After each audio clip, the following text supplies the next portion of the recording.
President Trump's disruptive approach to governance has energized his supporters while unsettling opponents and some Republicans. His rapid policy shifts, including tariffs and deregulation, have caused economic uncertainty, while his bold rhetoric and promises of a golden age continue to maintain his political base. Critics argue that his actions, such as dismantling government institutions and challenging geopolitical norms, could have long-term negative consequences for the country. Amid rising economic concerns and a looming government shutdown, many Republicans worry about the potential electoral backlash. Meanwhile, Democrats struggle to unify their response, torn between presenting a return to normalcy or taking more radical action against Trump's agenda. The stock market has reacted negatively to tariffs and economic uncertainty under Trump, reversing earlier optimism about deregulation and tax cuts. The Nasdaq 100 and Russell 2000 both fell over 10%, while Tesla has plunged 45% since December, raising concerns among investors. Some believe the sell-off is overdone and see a buying opportunity, expecting tax cuts and deregulation to eventually boost the economy. However, tariffs are paralyzing businesses, weakening economic data, and shaking consumer confidence, adding to market uncertainty. Proposed tax cuts are now facing spending reductions, reducing their potential stimulatory effect. Investors remain divided, with some waiting to see how Trump's policies play out before making major investment decisions.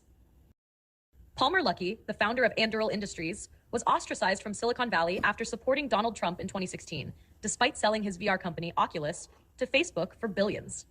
After leaving Facebook, he founded Anduril, a defense technology company aiming to modernize U.S. military capabilities using AI-powered drones, submarines, and automated defense systems.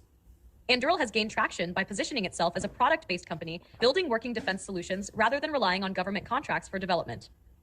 Luckey, once dismissed, is now a key figure in the rise of tech entrepreneurs focusing on defense, nuclear energy, and aerospace. His company's growing influence, including major contracts with the U.S. military, signals a shift in how technology is shaping modern warfare. The Democratic Party is divided over how to oppose President Trump, with progressives favoring confrontation and moderates urging a focus on policy issues. Some, like Representative Al Green, have taken a direct, aggressive stance, while others argue that such tactics alienate centrist voters. Progressive activists believe that protests and direct action can pressure Republicans to moderate Trump's agenda, whereas moderates worry that it distracts from key economic concerns. The divide was evident when centrist Democrats voted to censure Green, highlighting their appeal to swing voters. Meanwhile, figures like Gavin Newsom have challenged progressive positions, reflecting broader ideological tensions. Strategists debate whether bold, viral messaging or a disciplined policy focus is the best path forward for Democrats. Kash Patel, the new FBI director under the Trump administration, has sought to maintain direct and secure communication with the Oval Office, breaking from the traditional independence of the agency. Trump has appointed loyalists to key Justice Department positions, including Dan Bongino as deputy FBI director, to ensure alignment with his policies.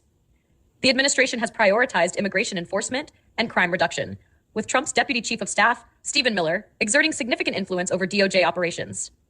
Political loyalty has been emphasized, with White House liaison Paul Ingrassia reportedly vetting DOJ candidates based on their support for Trump. Patel has expressed distrust in FBI personnel by inquiring about a private security detail, further signaling a shift in agency culture. These moves underscore Trump's broader effort to reshape the FBI and Justice Department to align with his administration's priorities. Formerly a crypto skeptic, President Trump has embraced cryptocurrency, launching his own meme coin, Trump, which has amassed a $13 billion market cap. His administration has significantly deregulated the crypto industry, with the SEC dropping multiple lawsuits against major crypto firms, a move celebrated by executives.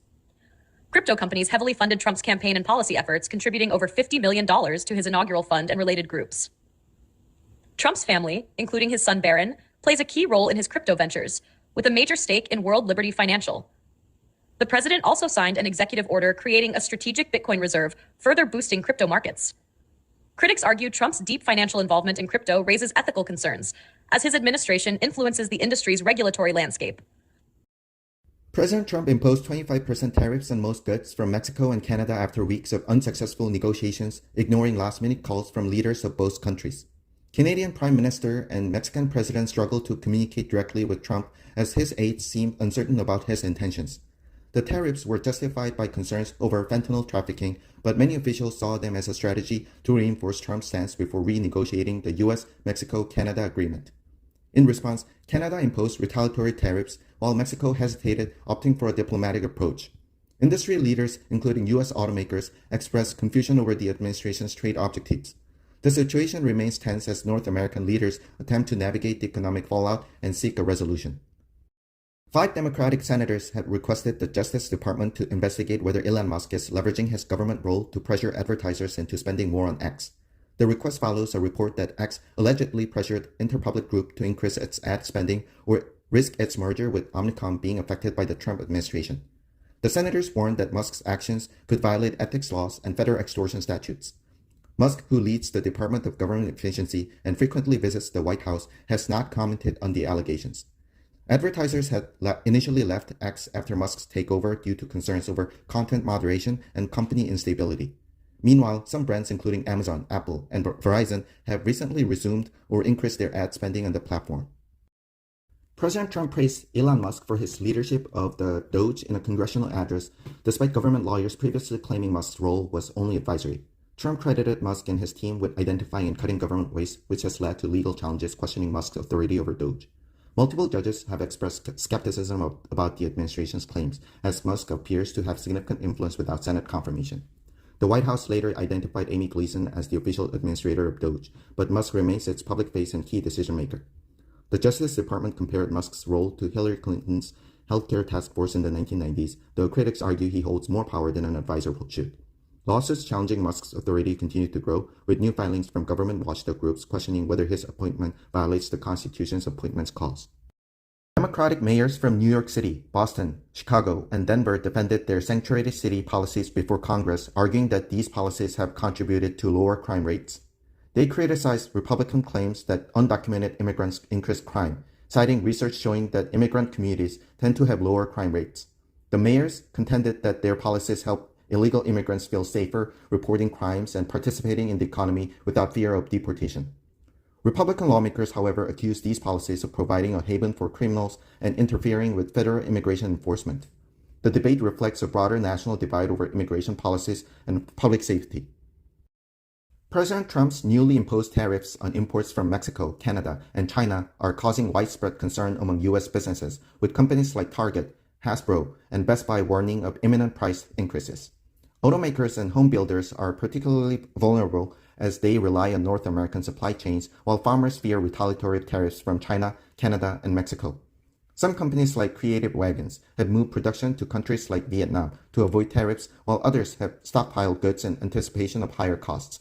The stock market reacted negatively, with Best Buy, Ford, and Boeing shares falling, while executives remain uncertain about the duration and impact of the tariffs. Business leaders are closely monitoring the situation, with some hoping for government intervention or aid to offset rising costs. President Trump delivered a bold speech to Congress, emphasizing his administration's aggressive stance on trade, including new tariffs on Mexico, Canada, and China. He called for an end to the war in Ukraine, claiming Russia signaled readiness for peace while temporarily pausing military aid to Kyiv. Trump praised Elon Musk's cost-cutting efforts in government and pushed for reductions in federal programs, sparking Democratic resistance and protests during the speech. He continued to blame former President Biden for economic struggles, high inflation, and foreign policy failures.